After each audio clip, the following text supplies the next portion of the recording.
I was a young girl when I first met David. I had heard the stories of his many victories, but it was the long nights of his skillful playing of the lyre for my father.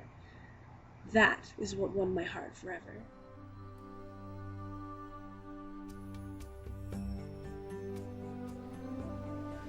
Before long, my dream of becoming his wife came true. Before my very eyes, my father only wanted proof of my beloved's devotion. And proof he got. David, you shouldn't have. The foreskins of 100 Philistines. Not exactly the flowers and chocolate I was expecting. You really shouldn't have. Then the worst happened. My father's heart was hardened against David, and he wanted to kill him. I could not bear the thought of my beloved David dead, so I helped him escape out my window. Careful, David. My father was furious. He demanded an explanation.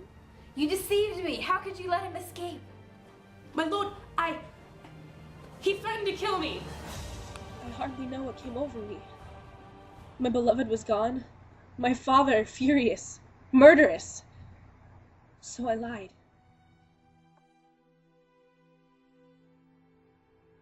I couldn't be brave like Jonathan. I couldn't stand up to my father in defense of David. If I had angered him, what would become of me? I lied to save myself. David was gone. The years passed with no word of him. My father pursued him relentlessly, but he never came back for me. I was hurt. I felt misled. I questioned all his promises, even his vow of love. My hurt turned to anger. Then I met Paltiel. He was everything David wasn't, exactly what I needed. He worshipped the ground I walked upon.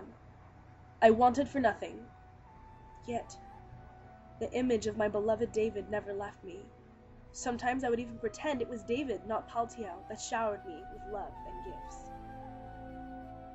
All that changed when my father died.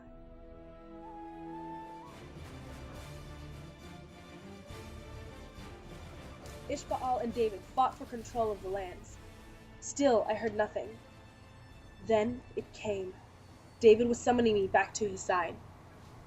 Paltiel was heartbroken. However, upon my arrival, I met his new wives and concubines. I knew then that he no longer loved me as he once did. He only wanted me as a tie to my father's kingdom.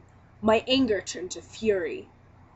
I miss screaming and fighting and kissing in the rain. It's 2 a.m. and I'm cursing your name. I'm so in love that I acted insane, and that's the way I loved you.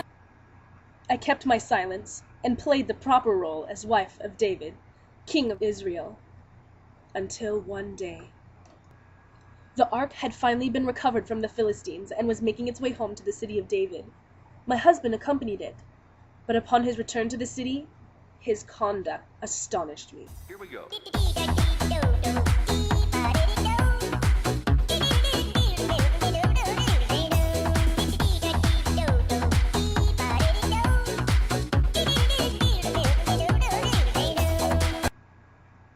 I could not believe my eyes. He was humbling himself to the level of the commoners, disgracing the house of David. I could not allow it.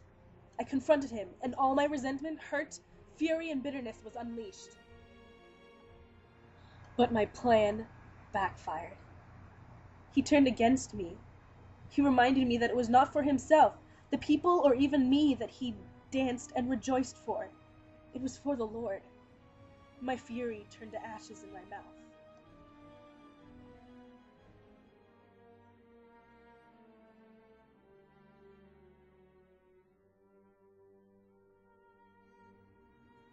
This would be the last time I would ever meet David privately. I was doomed to a barren wound for all eternity.